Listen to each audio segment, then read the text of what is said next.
4 divided by 1 by 4 times 4. So here we'll cancel this. Here we get 4 divided by 1, which is 4. But this is the wrong value because according to order of operation, which is PEMDAS rule,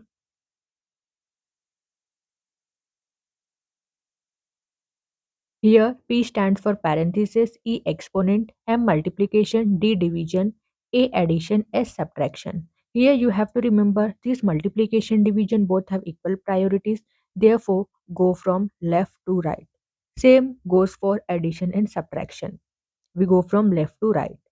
So here we'll first solve this part, division part, because you know division multiplication both has equal priority, therefore go from left to right. First we'll solve this part. We'll go from left to right. So here we use KCF rule.